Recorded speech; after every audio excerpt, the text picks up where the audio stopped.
ourselves and trying to stand up for our artists.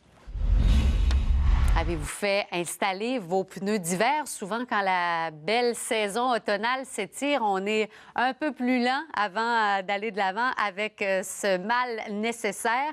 On prévoit que plus de 400 000 automobilistes, d'ailleurs, vont se départir de leurs pneus d'été en fin de vie. Ça fait quand même un volume de pneus très élevé à gérer. J'en parle avec Danny Michaud, président directeur général chez Recyc Québec, qui est avec nous. Bonjour. Bonjour. Qu'est-ce qu'on fait avec tous ces pneus d'été-là en fin de vie? Bien, c'est pour ça, justement, on voulait lancer le message, parce que vous l'avez dit, 400 000 personnes, c'est 1 600 000 pneus qui va arriver rapidement. Le redout, bien, c'est le fun pour monsieur, madame, tout le monde, mais pour les garagistes, ça va devenir un casse-tête si on ne bouge pas assez facilement.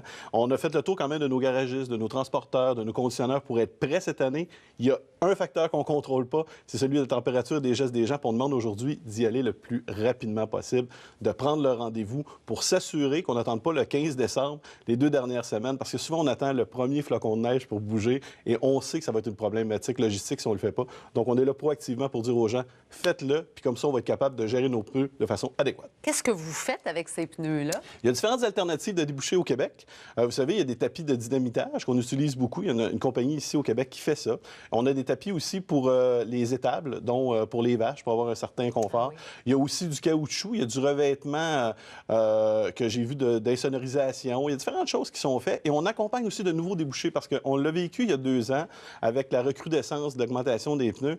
Il a fallu commencer à se concentrer puis accompagner de nouvelles entreprises justement sur de nouveaux débouchés. Donc, on travaille là-dessus avec de nouveaux procédés pour s'assurer qu'on soit capable de trouver justement une fin utile à ce pneu-là. Oui. Il y a de moins en moins, j'imagine, là, avec la sensibilisation, les mentalités évoluent, là, de moins en moins de pneus qui sont qu'on retrouve dans la nature là, de façon inappropriée. Effectivement. De toute façon, il faut quand même voir qu'on est un des marchés les plus performants au Québec.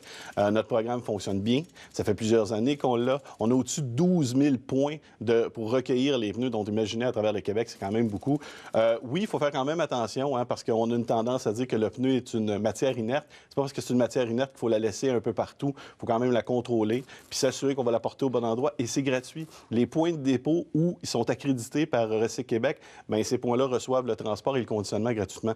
C'est à ça sert le 3 Souvent, le monde demande à quoi sert le 3 à l'entrée. Bien, c'est de s'assurer qu'on est capable de le ramasser, de le transporter et de l'apporter. Puis je vous dirais qu'on n'a jamais augmenté depuis, je pense, 20 ans le 3 et on continue à performer au Québec. Donc, c'est une bonne nouvelle pour nous de réussir à faire ça comme ça. Merci beaucoup d'être venu nous en parler. Le message est passé. Danny Michaud, président directeur général chez Recyc Québec. Bonne journée. Merci. Les